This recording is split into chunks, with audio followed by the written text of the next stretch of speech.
حضرت عبداللہ بن مبارک رحمۃ اللہ کے زہد، تقوی، پرہیزگاری، ان کے علم نبوت سے لگاؤ اور ان کی پیغمبر صلی اللہ علیہ وسلم سے محبت کی داستانیں تاریخ میں بہت ملتی ہیں۔ ان کے پاس ایک شخص آیا اور کہنے لگا کہ حضرت میرے گھٹنے پہ 7 سال سے ایک پھوڑا بنا ہوا ہے، بہت سے اطباء اور حکماء سے رجوع کیا لیکن کسی قسم کا افاقہ نہیں ہوا۔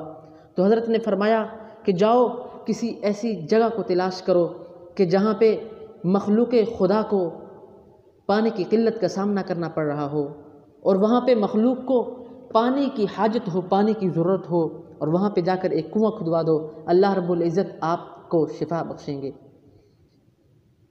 لکھا ہے کہ اس شخص نے ایسا ہی کیا جس کی وجہ سے اللہ رب العزت نے اسے شفا بخشی۔ ایسے بہت سے واقعات مذکور ہیں۔ حضرت منذری رحمۃ اللہ فرماتے ہیں کہ ہمارے شیخ یعنی حاکم کو، جو صاحب مستدرک ہیں، مستدرک کتاب جنہوں نے لکھی ہے، ان کے بھی چہرے پہ بہت سے دانے اور بہت سی پھنسیاں نکل آئی تھیں۔ آپ نے بہت سا علاج کروایا، بہت سے اطباء حکماء سے رجوع کیا اور آئے، انہوں نے علاج کیا لیکن کسی قسم کا افاقہ نہیں ہوا۔ تو آپ نے اپنے درس حدیث میں، اپنے حلقہ حدیث میں لوگوں سے درخواست کی کہ دعا کی جائے۔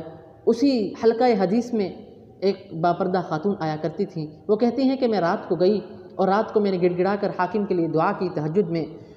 رات کو جب میں سوتی ہوں رسول اقدس صلی اللہ علیہ وسلم کی زیارت ہوئی، رسول اقدس صلی اللہ علیہ وسلم نے ارشاد فرمایا قولی لأبی عبداللہ یوسع الماء علی المسلمین، ابو عبداللہ کو کہہ دیجئے کہ وہ مسلمانوں پر پانی کی وسعت کا انتظام کرے، اللہ رب العزت اسے شفا بخشیں گے۔